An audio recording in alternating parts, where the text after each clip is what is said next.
Саламатсыздарбы, аты жөнүм Мыдырис Исаков. Мен бүгүн мына ушул көп кабаттуу үй тууралуу айтып берген турам. Бул көп кабаттуу үй Golden House компаниясына таандык. Ош шаарында курулуп атат. Ош шаарынын эскиче аты Каленин көчө, азыркы аты Амир Темир көчөсү менен Мамыров көчөсүнүн кесилишинде жайгашкан. 2 гектар жерди ээлейт. Ошол 2 гектар жерде 2 блоктон турган ушул 12 кабаттуу үй азыр пайда болду. Мунун курулушу дээрлик ушу жерди сатып алганы, башкасы дээрлик ушу 2019-жылдан башталган ошол сүйлөшүү процесстери, сатып алуу процесстерди долбоорлоо жана башкасы. Азыр эми курулуш дээрлик бүтөө алдында турат. Азыр курулушту толук көргөзүп беремин. Бул курулуш жөнүндө өзү негизи көптөгөн сөздөр, көптөгөн сындар, көп эле нерселер айтылып жүрөт. Эми ошол нерселердин бардыгына бир жагынан чекит коебуз, экинчи жагынан башын ачып беребиз. Үчүнчү жагынан ушул жерден эмне үчүн үй алсаңыз утулбай турганыңызды, эмне үчүн жашоого мындай жагымдуу, кооз, сапаттуу болорун мен сиздерге бүгүн далилдеп эле берейин деп атам. Эми мен ойду калыс айтам. Сиздерге эч нерсени таңуулабайм. Албетте шаардын мындан жакшыраак райондору дагы бар. Мындан жакшыраак, мисалы паркка жакын, жанагы базарга жакын, же болбосо административдик имараттарга жакын үйлөр дагы бар. Бирок алардын баасы ошого жараша. Ошону эске алып коюш керек. Азыр бул жердин баасы $700-750 сатылып атат. А мына коммерциялык помещениялери, мындай алганда азыркы биринчи кабат. Өзүңүздөр билесиздер, дайыма кымбат бааланат. Булардын баасы азыр $1700. Эми мен сиздерге муну башынан айтып берейин ушу жердин тарыхын. Бул жердин тарыхы 2019-жылдардан башталат десек болот. 2019-жылдары Төлөйкөн айыл өкмөтү ушул жерди сатуу жөнүндө жарыя берген. Аны конкурска коюп сатышкан. Конкурсту өзүңүздөр билесиздер. Ал атаандаштык болот, ачык болгон. Эң ири деген ошо маалдагы Ихлас жана Нурзаман деген 2 компания ага кошулуп, ушул Golden House компаниясы кошулган. Анан ошол 2 ири компания утпай, ушул Golden House компаниясы утуп чыккан. Аны утуу үчүн ошол Төлөйкөн айыл өкмөтүнө, айыл өкмөттүн бюджетине, кимдир бирөөнүн чөнтөгүнө эмес, айыл өкмөттүн бюджетине, айыл өкмөттүн казынасына 25 миллион сом ошол кезде 2019-жылы накталай төлөнүп берилген. Мына ошентип бул жер анан баягы аукциондун жыйынтыгы менен жеңүүчү деп табылып ушул компания Golden House. Анан ушул үйдүн курулушу башталган. Андан сырткары мына ушул жерден азыр мына наркы канатынан дейли, наркы канатынан мына биринчи этажынан 1576 чарчы метр жер Ош шаардык мэриясына берилген. Мындай алганда Төлөйкөн айыл өкмөтүнө 25 миллион сом берилгенден сырткары ошол мына коммерциялык помещениесинен 1576 чарчы метр. Эстеп калыңыздар, 1576 чарчы метр жер Ош шаардык мэриясына өткөрүлүп берилген. Эгерде азыр ушуну жүрүңүздөр мына көлөккө отуруп алып эсептеп берейин. Бул азыркы баа менен эсептей турган болсок, мына ошол 1500'дү мындай коелу.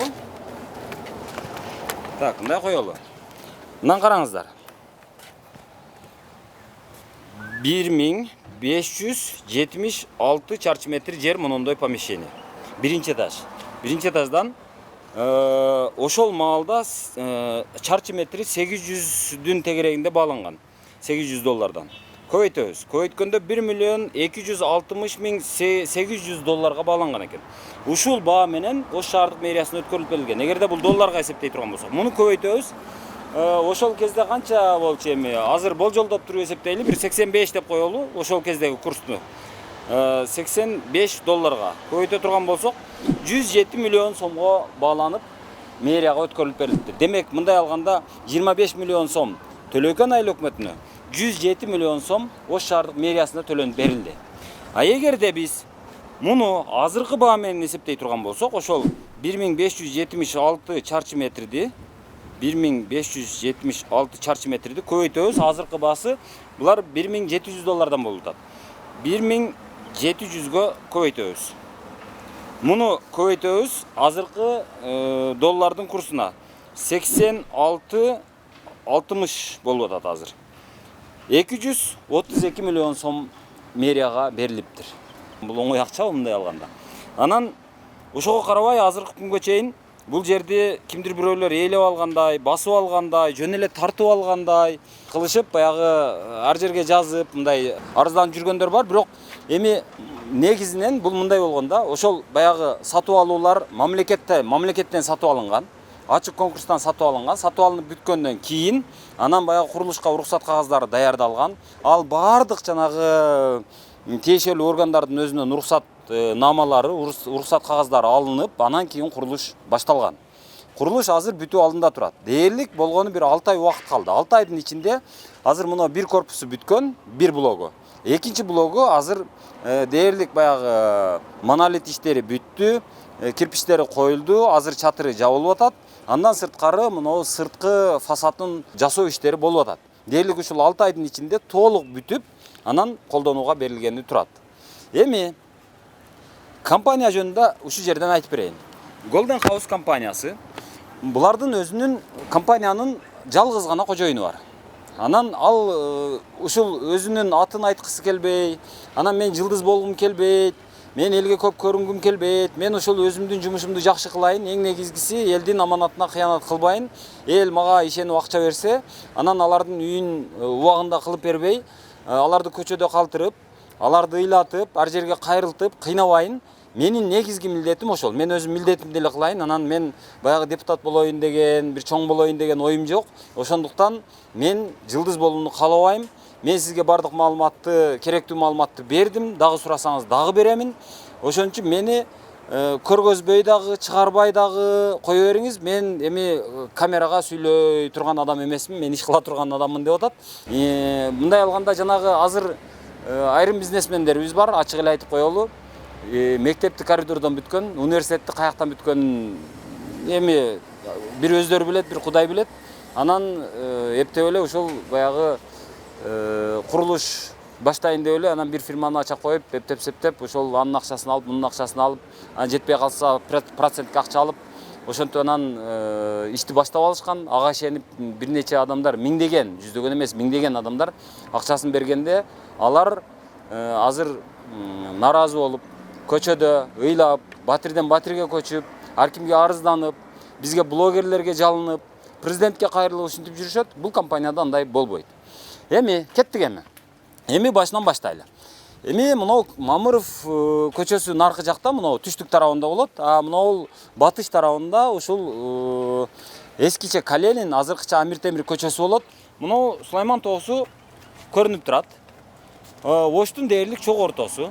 Бул жердин жайгашкан жери Ош шаарынын негизги бөлүгүнөн, мисалы Ош шаарынын борбордук бөлүгүнөн, мисалы базар турган жерден, мынау Манас ата кичи району турган жерден, Ош шаарынын мэриясы өзү турган жерден, Ак Бура дарыясы агып аткан жерден дээрлик деңиз деңгээли болжол менен бир 20 метрге бийикте турат. Ал деген сөз чымын-чирке азыраак болот, бир аз тазараак болот, ыпыр-сыпырдан азыраак мындай бийигирээкте турат деген сөз. Мындай алганда тоого жакын, асманга жакын, Кудайга жакын деп турасыздар. Так, ошондой. Эми бул жакта азыр мына Сулайман тоосу мына кол сунсаң жете турган жерде турат. Анан бул жолдун тротуарлары оңдолуп, жол өзү тегизделип, жол бүткөндөн кийин ошол эле Сулайман тоонун этегине азыр Сулайман Мол деген жанагы соода борбору ачылган турат. Ал ачыла турган болсо, бул жакта дагы бул райондун өзү перспективалуу экени сиздерге түшүнүктүү болот. Андан кийин дагы бир нерсени айтып коеюн. Мынау коммерциялык объектилердин көптүгү бир жагынан айрым адамдар мындай бир ыңгайсыздык катары көрүшү мүмкүн, бирок экинчи жагынан бул ошол эле учурда ыңгайлуулук. Анткени бул жакта баягы алам десең, баягы сатыла турган нерсенин бардыгы ушул лифттен түшүп эле мынандай бурулуп кирсең, бардыгы кол алдыңда турат деген сөз. Мындай алганда бут алдыңда турат. Анан кийин бул жакта парковкасы өзүнчө бөлүнгөн, ушул коммерциялык объектилер үчүн. Бул жакта бир 50-60 машина бата турган жер бөлүнгөн. Бир эмес 2 тротуар кабаты менен коюлган. Мисалы мынау жагы сырткы тротуар боло турган болсо, азыр мен турган жердин астында дагы бир тротуар, анан мынау үстүндө дагы бир тротуар. Мындай алганда бул жерде 3 кабат тротуар бар. Ушул жерде. Эми жүрүңүздөр. Азыр мен айтып аткан мына Ош шаардык мэриясына берилип аткан жер мындан болжол менен алганда мындан бул жагы, ушул канаты десек болот. Алейкум ассалам. Анан мынау астыга азыр жанагы глобус деп аталган жанагы дүкөн менен сүйлөшүүлөр болуп атат. Эгерде сүйлөшүүлөр оңунан чечиле турган болсо, мына астына цокольный этаж деп коет, ушул жагына жанагы глобус дүкөнү жайгашкан турат. Андан сырткары эми анын бар экени баары бир айланып келип, ушул жердин жашоочуларына жакшы, анткени дүкөн көп болот, каалаганын жаныңда болот, каалаган товарды каалаган маалда алып жей бересиң. Анан мынау жагы ушул мэрияга берилип атат. Мэрияга берилгенде эмне болот? Мэриянын азыркы мен угушума караганда, Ош шаардык мэриясы ушул жерде алып туруп, жанагы калктык тейлөө борбору, орусча сон деп коет, жанагы паспорт, жанагы түндүк программасы, эмне ушуга окшогон кыскасы расмий бийлик тейлей турган органдардын баардыгы ушул жерге жайгашкан турат. Эгерде андай боло турган болсо, паспорт столго барышым керек эле деп бир жерге жол кире коротпой, убакыт коротпой, ушул эле жерге келип, анан ушул эле жерден ушул мындай алганда үстүнөн түшүп туруп эле мында карасаңыз, кезек азыраакпы, түшүп эле өзүңүз документтериңизди туруп алсаңыз болот. Мындай алыска чуркабайсыз. Анан дагы бир жерин айтып коеюн, бул бир аз күлкүлүү болот, бирок реалдуу баары бир. Бул көчө ушул Амир Темир көчөсү.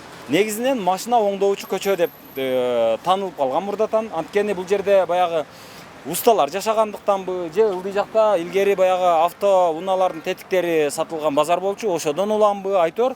Бул жакка ошол жанагы машина оңдоочу устаканалар көбүрөөк жайылган. Эгерде бул жерде жашап кала турган болсоңуз, дем алганча деле, эч жака чыкпай эле, керек болсо устаны жетелеп келип деле эшиңиздин алдына машинаңызды оңдото берсеңиз боло берет. Эгерде машинаңызды мынтип апаргыңыз келбесе, же машинаңыз токтоп кала турган болсо, устаны ой устаке, келип мына машинаны карап берчи, жүрбөй атат десеңиз, мына жерде машина проблемасы болбойт. Эгерде мисалы эс алуу күндөрү, башка күндөрү каалаган маалыңызда чыгып алып машинаңыздын ар жерин жасата берсеңиз болот. Жогору жакта автоунаа тетиктер базары бар. Ылдый жакта ошол жакында буйруса ошол Сулайман Молл ачылганы турат. Андан сырткары мен айткандай устаканалар ушул жерде. Устаканадан таптакыр маселе болбойт эркектер үчүн. Аялдар үчүн эми алганда мынау жакта ушул жанагы биринчи кабаты, анан мынау жертөлөдөгү кабаты бүтүндөй коммерциялык объектилер болот. Ошол кожойкелер дагы бекер жатпай бул жерде чеберкана ачса болот, аптека ачса болот, салон ачса болот, жанагы кыздарды жасалгалай турган, чач жасай турган, же болбосо жанагы массаж кыла турган, кыскасы бардык эмени ушул жерде адамдар өздөрүнө керектүү шарттарды түзүп, өздөрү менен өздөрүнө тейлеп, өздөрүнүн жанын өздөрү бага берсе болот. Кыскасы ошого бардык шарттар түзүлгөн. Азыр мына ушул 2 гектар жерди ээлеген курулуш аянтына 2 блоктон турган, ушул дээрлик жашай турган, эл жашаган жери 12 кабат, анан 1 кабат коммерциялык объектиси менен кошкондо 13 кабат имарат курулду. Эми бул жагы А блок экен, бул жагы Б блок экен. Бул А блогу дээрлик бүткөн, мунун баягы мына жердеги анча-мынча терезелери коюлуш керек, анан кийин азыр лифттери коюлуп атат. Бул жагында болсо тышындагы фасады болуп атат. Анан кийин жанагы эшик терезелери коюлуп бүткөндөн кийин, шыбалып бүткөндөн кийин, анан жанагы лифттери коюлат болду. Ошого эми 6 айлык убакыт калыптыр бул жагында. Эми бул жагында азыр билишиме караганда бир 20% үйлөр бар экен, бирок чоң үйлөр калыптыр. Бул жагында азыр кичинерээк, же болбосо өзүңүзгө бир көчө жактан алайын, же болбосо теске жагынан алайын, же күнгөй жагынан алайын дегенге тандоого мүмкүнчүлүк барыраак жагы ушул Б блогу азыр. Анан ушуну азыр кандай шарттар менен сатылат, кандай баалар менен сатылат, азыр ушул компаниянын өкүлү Айгүл мен жанымда турат. Айгүл, өзүң айтып берем, мынау кайсыл жагынан кандай шарт менен кантип үй алса болот ушул жерден? Millennium Турак жай комплекси бул компаниябыздын эң масштабдуу долбоорунун бири болуп эсептелинет. Бул 2 блоктон А жана Б блоктон турат. А блогу толугу менен бүтүп, элге жашоочуларга колдонууга тапшырылган. То есть азыр адамдар жашап атат. Жашап атат, ооба. Бул жерде ар бир батирге, соода жайга жана автоунаа токтотуучу жайларга эң акыркы техникалык паспорттор дагы берилген. Бул жакта өзү Б блок ушул жылдын этегинде тапшырылат. Азыркы учурда курулуш иштери жүрүп жатат бул жерде. 6 ай убакыт калыптыр да? Ооба. Ушул жылдын этегинде толук тапшырып беребиз. Эгерде өзү негизи проект боюнча Комплексте планировкалардын 15 түрү бар. Эң кичинекей планировка бул 40 чарчы метрден турат, анан эң чоң 127 чарчы метрден турган 3 бөлмөлүү батир деп эсептелинет. Азыр А блокто бир 20%га жакын бир аз аянты чоңураак 2 жана 3 бөлмөлүү батирлер бар. Сатууда бар. Эгерде алам десеңиздер, бул жакта толугу менен 100% накталай акчаларды төлөп сатып алсаңыздар болот. Ал эми 84 чарчы метрден жогору батирлерге жарым жыл убакыт кошулат. То есть төлөөгө жеңилдик берилет экен. Б блоктон эгерде алам десеңиздер, аны бөлүп төлөө шарттары менен Канча жылга чейин? Канча убакытка? 1 жылга чейин. 1 жылга чейин бөлүп төлөө шарттары менен алсаңыздар болот. Башында 30% төлөп, калганын ушу 1 жылга 12га пайызсыз бөлүп коебуз. Ошондо багалары канча болуп атат азыр? 1 чарчы метр $750. А блокто да, Б блокто дагы. Эгерде накталай төлөй турган болсо дагы арзандатуулар каралган. Анан мына Б блокто бир аз чоңураак батирлерге автоунаа алмаштыруу жолдору бар. Автоунаага алмаштыруу жолдору бар.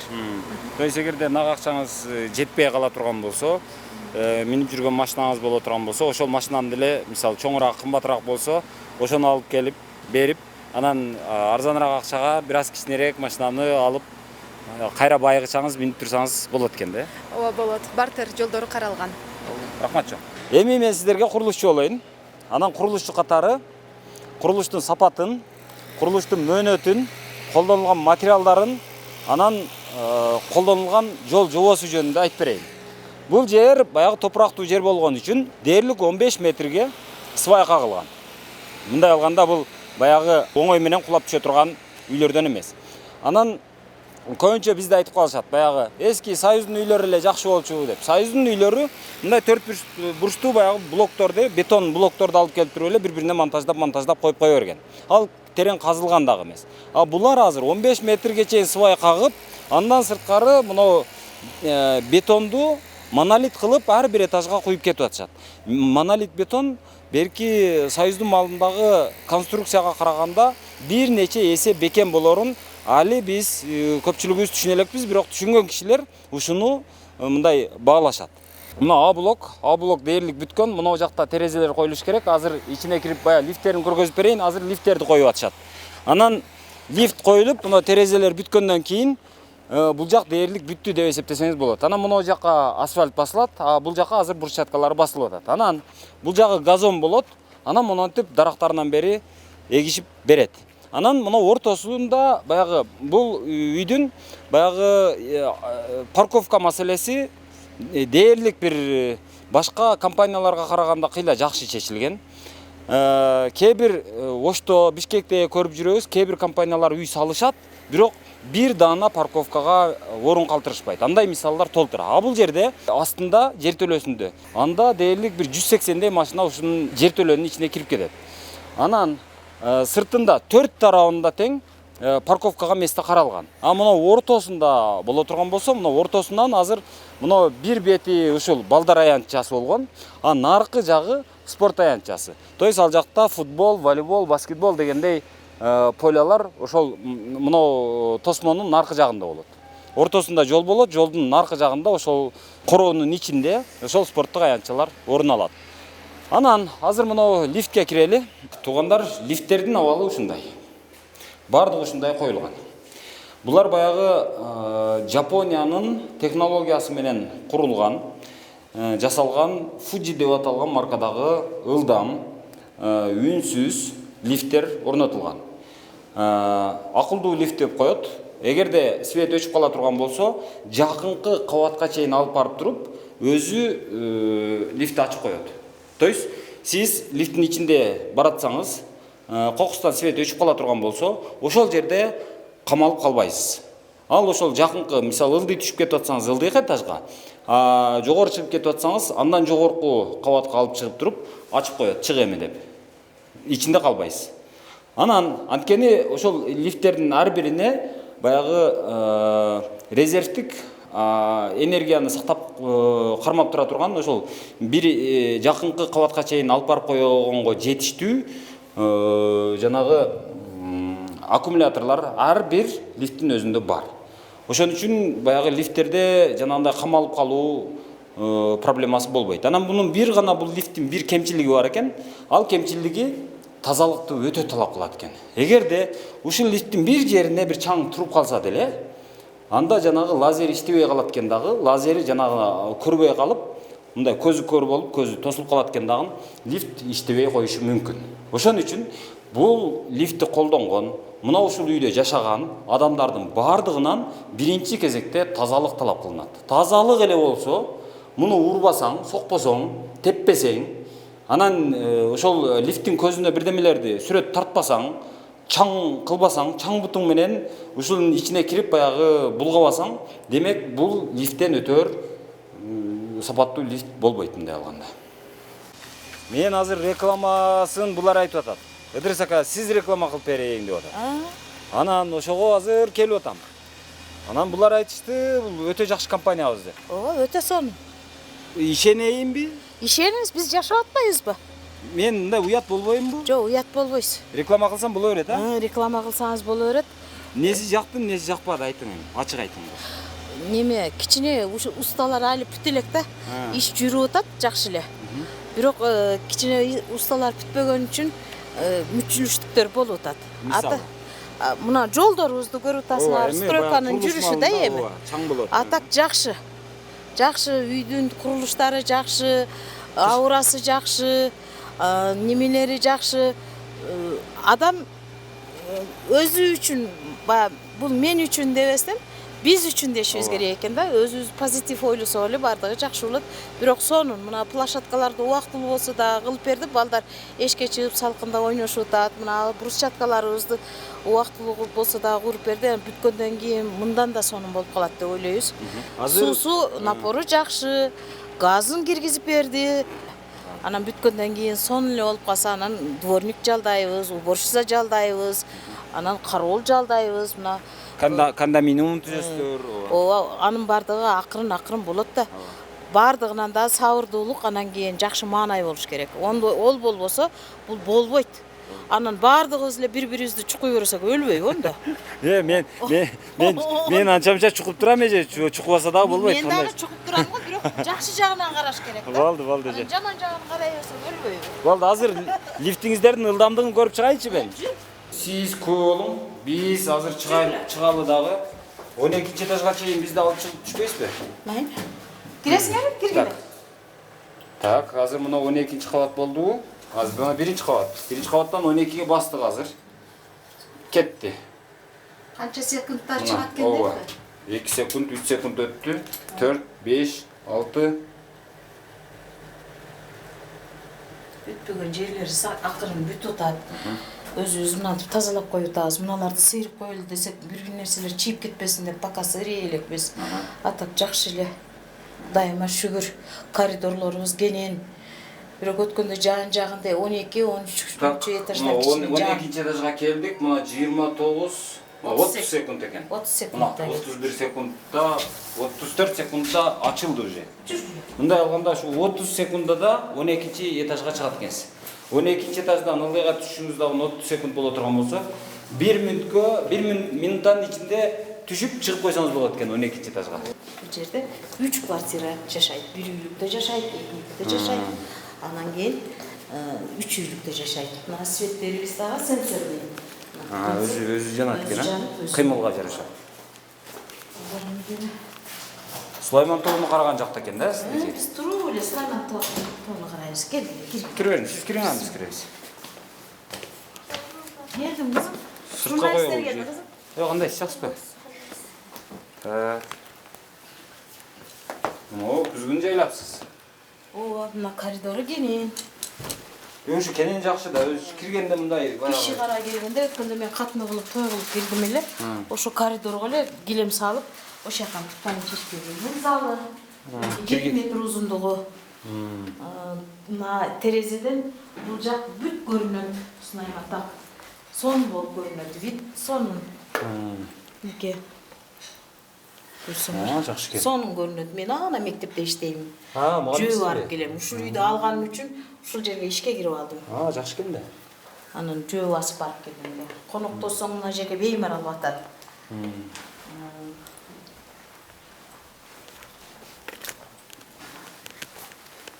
Светтерди тамыз эсек.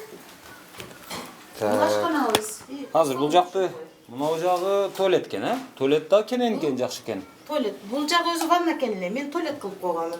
Ар ким өзүнүн жагдайына жараша ремонттап алат. Бул жагыбыз ванна. Ваннаны бул жака жылдырып алдыңыз. Душ, мунун ичинде. Жакшы. Жакшы экен да, кенен экен. Аккуратный болуп турат. Машинада батат, бейман. Бардыгы жай-жайында болуп тур. Бул жагы болот экен го ошентсе.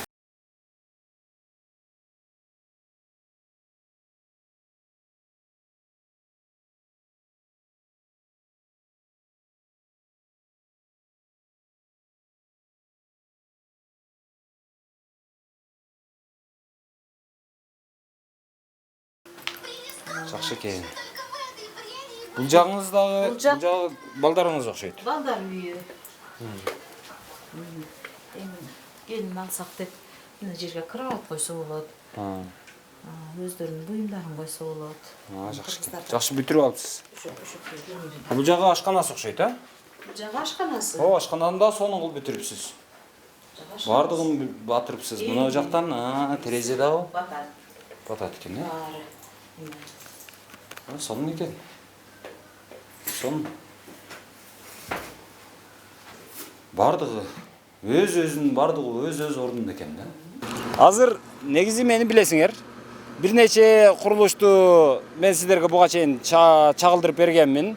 Анан ал курулуштардын көпчүлүгүндө ошол астына түссөң жанагы зымдар чубалып ар жерде жаткан, ар жеринен суу сагып аткан, анан газы кире элек, адамдар өздөрү акча чогултуп жанагы котлован бир эмелерди каздырып, жанагы траншеяларды каздырып, анан жанагы суу алып келип аткан, кабель алып келип аткан, ошого окшогон иштер. Анан азыр бул жерде анын бири дагы болбойт деп мына компаниянын өкүлдөрү ишендирип атат. Анан ошодон улам мен муну көрүп атам да, азыр мунунда жоон мунундай кабелдер турат эшигинин алдында.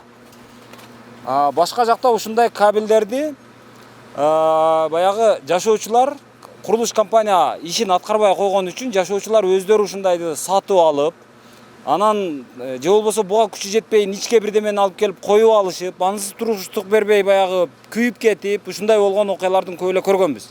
Бирок компаниянын өкүлдөрү азыр мындай нерсе бул жерде болбойт дешип атат. Ага ошо ишендиришип, мына кааласаң мунондо жатат, кааласаң мында жатат, кааласаң наркында жатат, кааласаң мунондо жатат. Строй материалдары, курулуш материалдары алдын ала алып келинип даяр турат. Монтаж башталса эле ушулардын бардыгы колдонулат. Адамдар бир тыйын жанынан коротуп,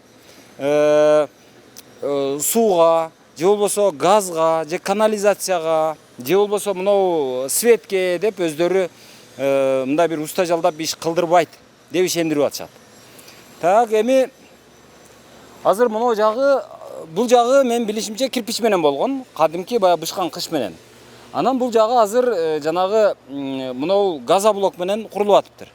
Анан эмне үчүн газоблок менен курулуп атат? Бул качан бүтөт, кандай бүтөт, эмне болуп бүтөт? Ошону мына Шайырбек деген ушул компаниянын өкүлү бар. Ал киши өзү айтып берем деп атат. Кандайсыз?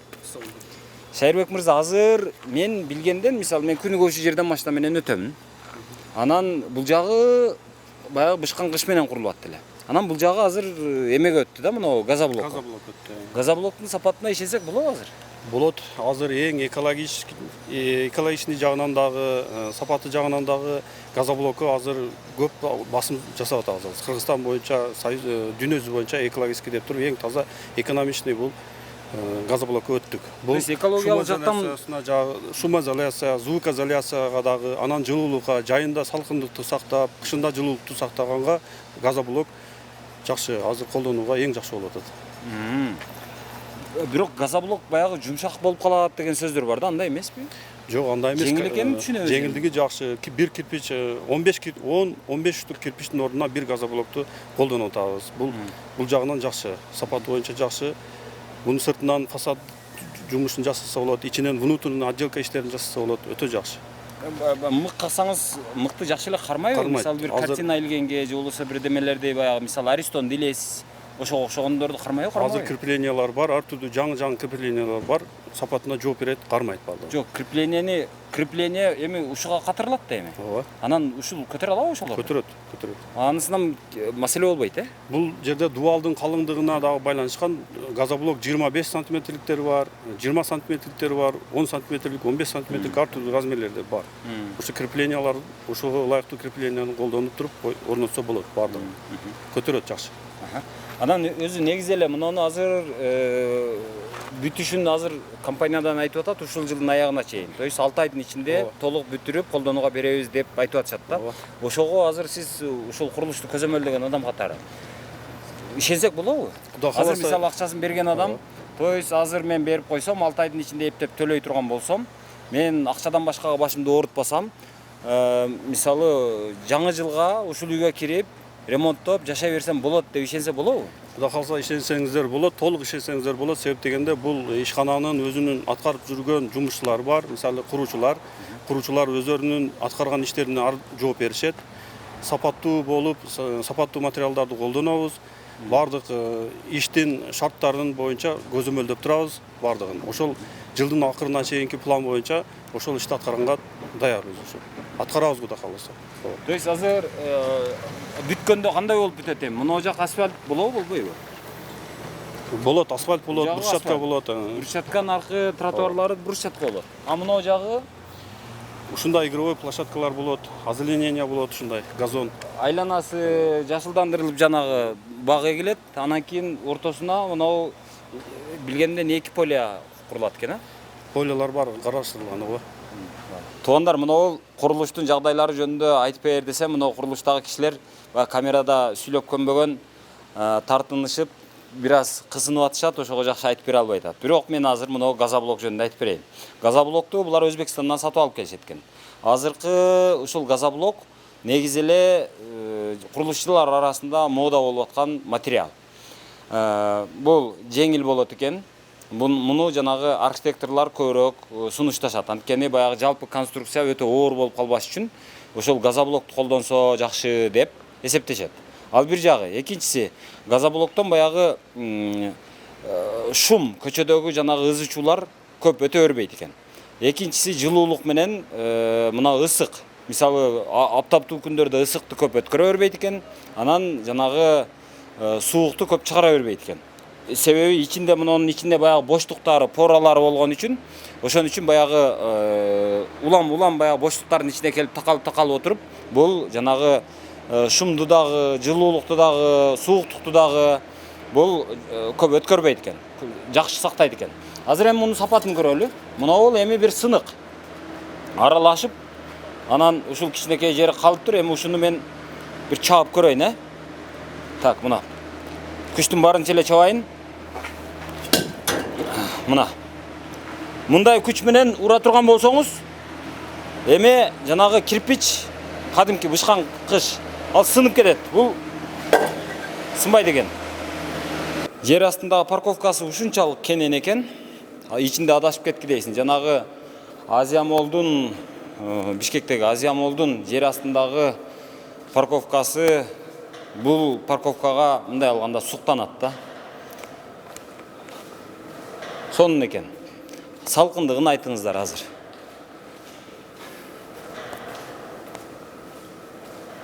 Анан мындай жүргөн сайын светтер жанып, анан бир аз адам жоголгондон кийин светтер кайра өзү өчүп калат экен. Акылдуу светтер коюлуптур. Анан келечекте бул жерге бардыгына жанагы видео байкоочу камералар дагы орнотулат экен. Кыскасы коопсуздук маселеси бул жерде толук чечилиптир. Болду, маселе жок. Азыр болгону, азыр эми мына вентиляциялык жанагы шахталарын орнотуп бүткөндөн кийин, анан бир катар тазалап, мына таштандыларды бир катар тазалап чыккандан кийин бул жак даяр болот. Сиздерди ушул тосуп алганга даяр кыскасы. Ушул жерде жашайм дегендер үчүн дагы бир эң маанилүү дагы бир жагдайын айтайын. Бул мына жылытуучу тутуму. Муну ушул компания өзү өз каражаты менен курган. Ушул компанияныкы бул. Бул жерден ушу жылуулук бир эле ушул үйгө эмес, бүтүндөй бир кичинекей микрорайонго жете турган кубаттуулугу бар жылуулук тутуму мына ушул жерде орнотулган. Эми азыр ичинде усталар иштеп атыптыр, жаап кетип калыптыр, ача алган жокпуз, ошон үчүн ичин көрсөтө албайбыз. Бирок терезесинен көрсөк болот. Жылуулукту эгерде ушул жердеги калоочулар, жашоочулар кааласа, азыр жандырып жылуулукту берип койгонго даяр экен. Бирок анын баасына чыдай турган болсо, маселе жок. Бирок эми бардык батирлерде жашагандардын бардыгы келип туруп анан кийин муну туташтырган болсо, ошондо мунун кетирген каражаты бардыгына бирдей чачылса, анда ушул жердеги колдонуучуларга жылуулуктун баасы арзаныраак болот. Анан бул жерде свет маселеси. Свет бир эмес 2 линияга уланган. Ошондуктан эгерде лифтте баратсаңыз, лифт свет өчүп кала турган болсо, лифт өчөт. Бирок 1 минуттан ичинде кайрадан башка линияга алмашып туруп, лифтиңиз кайрадан уланып кете берет. Ошон үчүн мында баягы свет маселеси эгерде шаар боюнча толук эле өчүп калбаса, бири болбосо бири иштеген болсо, анда бул жерде свет маселесинен коркунуч жогураак. Суу маселеси келген, жылуулук маселеси чечилген, газ коюлду. Бул али курулуш бүтө элек, бул маселелер мындай параллелдүү эле түрдө чечилип кетип атат. Андан сырткары азыр булардын дагы бир оруну бар. Аны азыр көрсөтө албайм.